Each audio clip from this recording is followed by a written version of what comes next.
Hello BookTube, it's Ben here from the History Fella channel. I'm going to do a book review for this video, and the book I'm going to be reviewing is Barbarossa Through German Eyes, the biggest invasion in history, and that's written by Jonathan Trigg, and it's also published by Ambley Publishing. And I'd like to say thank you very much to Philip, who's from Ambley Publishing, for allowing me to have a copy of this and do a review of it. The book is £20. It's about 320 pages, packed with lots of text, really hard hitting and interesting text. And I think that's because that's down to the author, who's ex-forces, and he's really direct in his approach, and really has a lot of good, decent things to say. Right, before I get on with the review, if you haven't already subscribed to the channel, make sure you do so. Just click on the button in the bottom corner, because I'm hoping to do a lot more book reviews over the next few weeks, because I've been doing lots of reading. So hopefully there'll be books of interest coming along soon for you. Anyway, to the book. It's a really excellent book. It looks at Operation Barbarossa through from the Germans' perspective.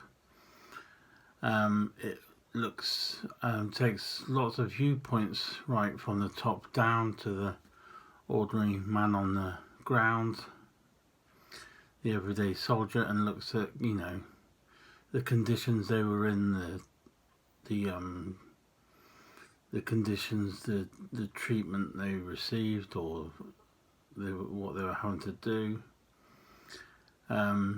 Really, it was many people will say this was the deciding factor in World War II, in Operation Barbarossa, and things kind of did change in the event of the war from this point onwards, because what Hitler had done was he'd obviously conquered quite a bit of the Western countries, like, you know, France, Holland and Belgium and so on and so on. And so he was wanting to follow his Lebensraum thoughts, in that he now decided he wanted Eastern Europe, but specifically Russia, for himself. He believed that this was German, the right of the German people to get what they deserved. They wanted the space, they wanted the resources, and they believed they could get it.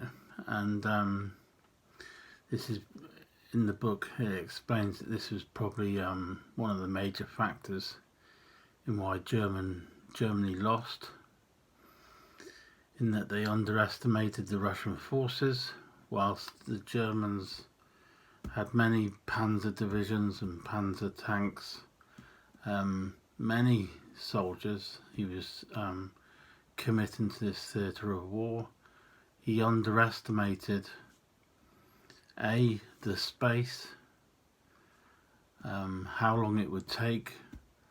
He was relying on unreliable transport and weaponry. He was having to use vehicles he'd gained from when he'd captured France and Belgium and that sort of thing, and he was now using it, and of course this was turning out to be unreliable, because it would break down, it wasn't being fixed properly, soldiers weren't trained very well, and of course when you've got a big country like Russia to cover,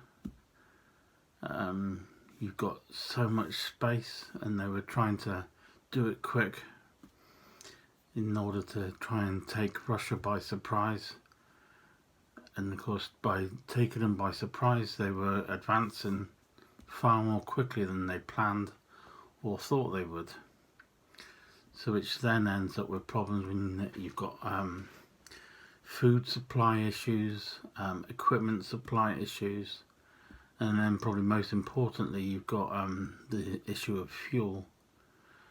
When you're using so many Panzer tanks and transport tanks or transport vehicles, these all need refueling every day, because if you're travelling that far you're going through plenty of fuel and you need to be able to supply it. But what was happening, Germany was running out of fuel in order to supply the tanks and everything, and so they were getting so far and then they weren't getting, things were just coming to a stop. So the book, it really is good as it sets out things in like a chronological order. If I just read through the contents or the chapters for you, we've got in separate chapters we've got Food and Hatred, the Wehrmacht, the World's Finest, and you've got the build-up, Invasion Day, Germany on the March, Murderers and Liberators, because obviously, you know, the Russians were able to supply many soldiers to this effort and many of them were being captured or taken prisoner, and so of course some of them, or quite many of them, were then being shot or killed or being transported back to concentration camps or prisoner of war camps back in Germany. And then you've got Kiev, Germany's shame, the end of Barbarossa, and where did it go all wrong. In my opinion, it's a thoroughly good read. I think I spent about 4 or 5 days reading it. There's not many pictures, but then I'm not entirely sure you would need many pictures anyway, because we all have a good idea of what the Eastern Front was like.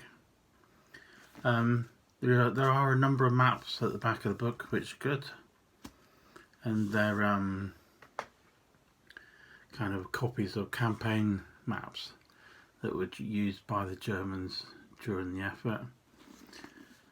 And there's the end notes and a bibliography at the back as well, which is certainly good to read through that, and if you're interested in getting more information, certainly go through that and follow that up.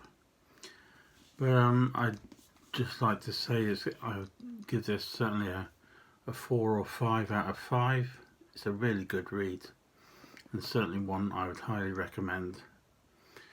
And that's Barbarossa Through German Eyes, and that's written by Jonathan Trigg,